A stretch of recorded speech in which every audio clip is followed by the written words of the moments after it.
Hello everyone, how you doing? I hope you're all doing really well today. I'm Lindsay, your host of the Heavy Metal Journal and writer for This Day in Metal, and I'm back with New Metal Monday, where I talk about my favourite new releases of the week.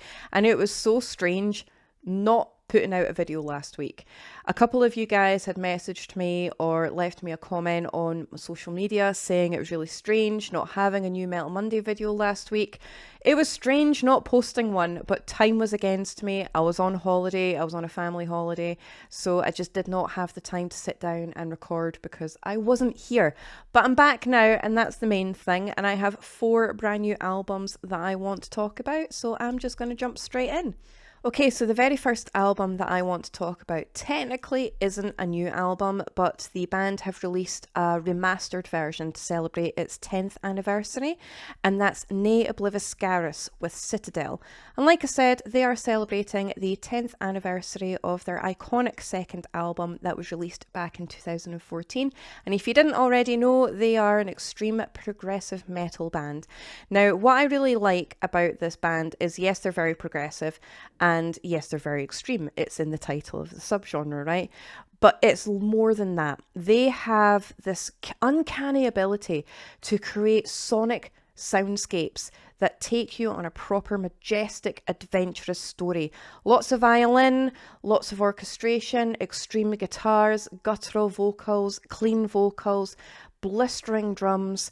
But they do it in such an artistic fashion that it really hooks you in. And even though it is very progressive and there's lots of very strange time signatures and changes, it's not jarring in the slightest. And the thing that I really like about this remaster is the fact that they have taken this album, they've applied new technology to it, and it makes it a lot crisper. The violins in particular in this remastered version of what is already an amazing album are so crisp and so clear, and it really sets this layer of dynamic atmosphere.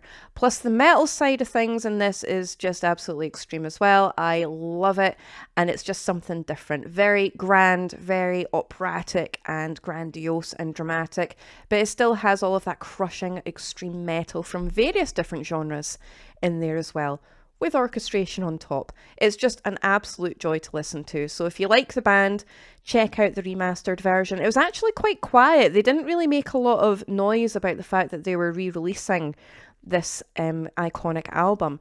I actually stumbled across it by mistake when I was looking for something else, so I'm glad that I did. But definitely check it out.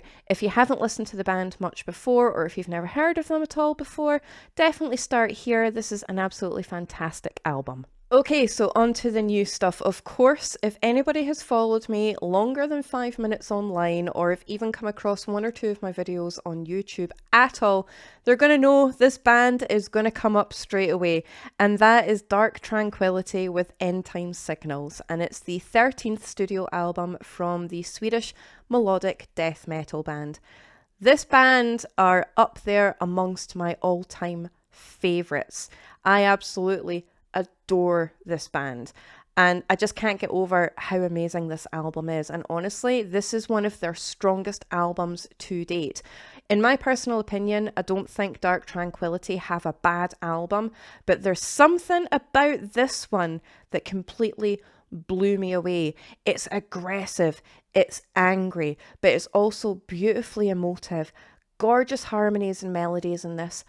Screaming guitars, the solos are sublime, the drums are thunderous, but the thing that I like the most about this band are the vocal styles. Now, Mikael has the harsh vocals and he has the clean vocals, but they're done in such a way that they balance each other really well.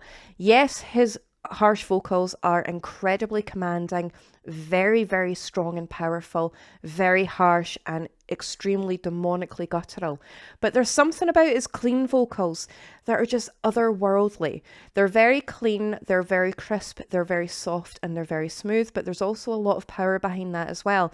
And when he changes between the harsh vocals and the clean vocals, that transition is nothing short of magical. And he creates this amazing atmosphere, this super ethereal dynamic that just makes it so special.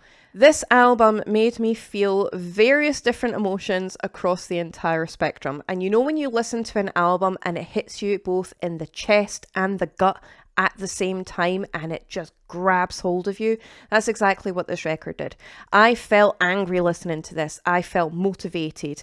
It was very rousing, but it's so deeply emotive. I got quite teary at one or two parts throughout the album as well. I don't know if it was maybe something I was experiencing throughout the day that caused me to be like that. I'm not entirely sure. But I've listened to this an awful lot, and honestly, when it really grabs hold of you, you will experience a various amount of different emotions listening to this. This is what I call an all-rounder for this band. So they've taken all of their elements that they've utilised and all of the skills that they've learned and utilised throughout the years and rolled it into one. So there is definitely something for everybody in this album. Yes, it has all of the haunting synths, and yes, it has all of that dramatic, dynamic atmosphere, and it gets even more dramatic the further you get into the record. But it doesn't skip out on the heavy death metal side of things either. The aggression, the energy, and the power and the speed behind some of the tracks on this record are absolutely outstanding, and it completely crushes you. So if you are a fan of the likes of In Flames, At the Gates, Omnium Gatherum, if you like the Halo Effect, Insomnium, basically if you like any band that sounds like the Gothenburg sound, old school melodic death metal scene that obviously In Flames and Dark Tranquillity are forerunners for, along with At the Gates, you're definitely going to want to get onto this. I have seen a couple of people online say that it was a bit of a mediocre album. I completely disagree, but everybody's allowed their own opinions, obviously, so let me know what you think about this record. But I, for one, absolutely loved it, and I cannot get enough of it. Okay, so next up on my list, I'm going in the complete opposite direction from melodic death metal with Extinction A.D. with To the Detested, and this is the fourth studio album from the thrash groove hardcore metal band. This album is like a swinging sledgehammer of heavy metal and groove. This is going to completely annihilate you when you listen to it, but it is so densely heavy on the groove metal side of things. It's ridiculously catchy. It's absurd how catchy and how addictive this record is.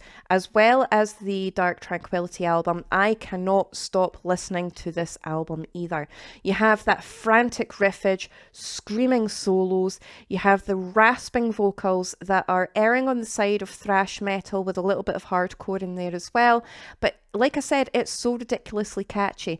Proper sludgy guitars at times as well, with really heavy bass lines and thunderous drums. But if you like your heavy metal to have a heavy dose of groove in there with lots of melodies that are very, very harsh but really, really catchy at the same time, definitely check this one out. Plus, Matt Heafy of Trivium has a special guest appearance on this record as well.